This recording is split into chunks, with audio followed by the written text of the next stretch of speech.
Léonie adorait les bonbons. Elle rêvait souvent de montagnes de guimauve et de rivières de chocolat. Mais son plus grand rêve était un château, entièrement fait de friandises, où chaque tour était une sucette géante et chaque mur, une tablette de chocolat. Un matin, en se réveillant, elle soupira. Si seulement ce château existait vraiment. En descendant de son lit, elle remarqua quelque chose de brillant sur le sol.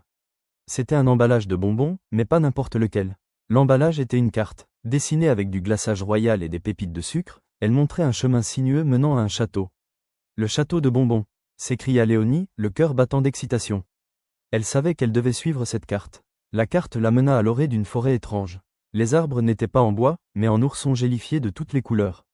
Au milieu de cette forêt sucrée, un petit personnage l'attendait. Il avait un chapeau en caramel et des bottes en réglisse. « Bonjour, Léonie, dit-il.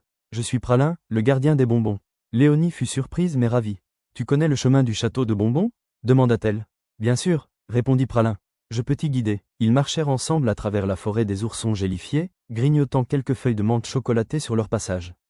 Bientôt, ils arrivèrent devant une rivière scintillante. Mais ce n'était pas de l'eau, c'était une rivière de chocolat chaud et onctueux. « Comment allons-nous traverser ?» s'inquiéta Léonie. Pralin sourit, avec un peu d'ingéniosité et beaucoup de guimauve.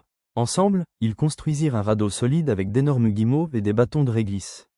Ils flottèrent doucement sur la rivière de chocolat, Léonie trempant parfois son doigt pour goûter. C'était délicieux. De l'autre côté, s'étendaient des collines ondulantes, toutes faites de sucettes géantes plantées dans le sol. C'étaient les collines des sucettes. Ils commencèrent à grimper, chaque pas faisant teinter doucement les sucettes. Le paysage était à couper le souffle. Au sommet, ils virent au loin des montagnes majestueuses, rayées de rose et de blanc. Les montagnes de menthe poivrée. L'air y était frais et pétillant, comme une pastille à la menthe géante. Ils trouvèrent une petite grotte qui sentait bon la menthe. « C'est un passage secret, » expliqua Pralin. « Il nous mènera directement au château. » Après quelques pas dans l'obscurité parfumée, ils émergèrent. Et là, devant eux, se dressait le plus merveilleux des châteaux. Ses murs étaient en pain d'épices, ses toits en glaçage rose et bleu, et des bonbons multicolores ornaient chaque fenêtre. C'était le château de bonbons, plus beau que dans ses rêves.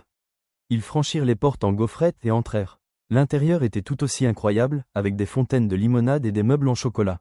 « C'est merveilleux, Pralin !» s'exclama Léonie. « Mais le meilleur, c'est d'avoir partagé cette aventure avec toi. » Léonie savait que les bonbons étaient délicieux, mais l'amitié et l'aventure étaient encore plus douces.